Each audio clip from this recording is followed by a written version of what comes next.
Now let's talk about one more thing that'll make this a little bit more realistic, and that's going to be surface noise.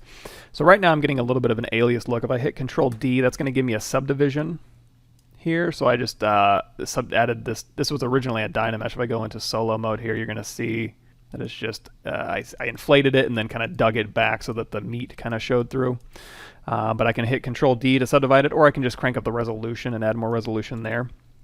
Another thing I can do is I can go into surface here, and we have surface noise. So I can go into noise, and by default, we don't have UVs on this object, and UVs don't play a huge role in ZBrush Core, so I'm just going to leave that alone. But for now, it's 3D noise, and by default, we just have noise, and this is just a texture noise, kind of like a, and when we get into Keyshot, kind of like basically a noise texture that's going around your entire object.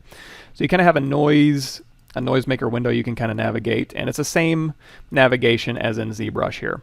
But one thing you can do is, right now we're color blending. So if you crank that up to 1, it's going to blend in this white color. If you make that kind of a yellow and you change this color blend down, you can kind of start blending in a little bit of color into the pockets of this.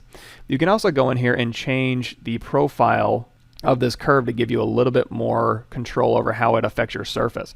So just these menus in a nutshell, if you have a dot there by default, you can pull that down and you can pull that dot up, and around that dot is a circle. If you grab that circle and pull it down, that'll it doesn't seem to be working. That should tighten and widen that curve. It doesn't seem to be doing it.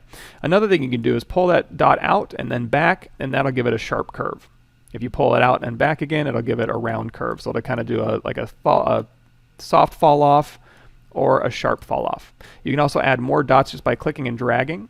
So you can click and drag, and it looks like these inherited the sharp fall off. So I'm going to click and drag this one. Oh, doesn't seem to be changing to soft fall off. That's okay. So let's kind of move these things around, and that'll just give you different looks for your noise. If you want to increase the strength, right now it's at negative strength. If you can increase the positive strength here and get a kind of a different look. If you want to, you can reset this noise strength here. And you can also play around with offset, and that'll actually give you, it'll make your negative values transparent. So you can kind of play with that. See that red line? Anything below there just kind of disappears. I'm going to leave that at 0 for now. You can also do noise scale. So you can kind of crank that noise scale up and just got a nice kind of just a bumpy-ish surface, or you can crank that up and have a really, really rocky surface here. So if we say we like this, I hit OK.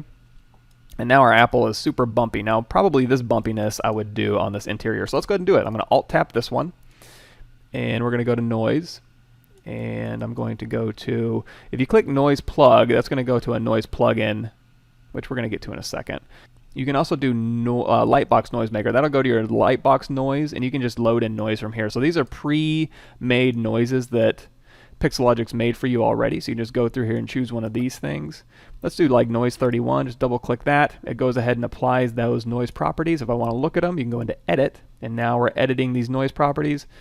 These actually look okay. I'm going to crank that strength down quite a bit though. Let's just dial in a little bit of strength here, hit OK. So now I've got a little bit there. I'm going to Alt-tap the skin here, go into Noise Edit, and now for the skin, oh, there we go. We'll select the skin here. And we're going to go edit the skin, and I'm going to do the noise scale down. And you know what? We're going to reset that noise. So it's just kind of a bumpy noise here, and we're going to hit OK. And it looks like when we applied this noise, basically all it is if I select the core here and I turn the noise off and on, all it is basically a displacement map. It's a texture map that's making the height different. And in fact, I'm going to go in here to edit. I'm going to change that color blend down to 0. I don't want it to color blend at all.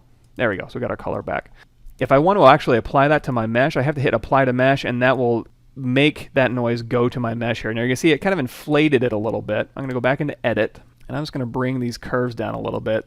So I'm still going to get the noise that I want, and I'm going to move that strength down. So I'm just going to barely turn that strength on so it doesn't inflate it too much. And then I'm going to move these things around so I get a nice strength look going, and then I'm going to hit OK.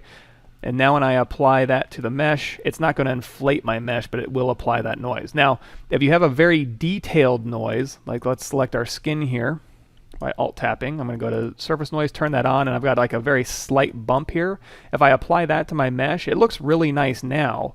But if I apply this to my mesh, it's going to kind of get a little bit blurrier. That's because I didn't have enough resolution to capture that really fine detail.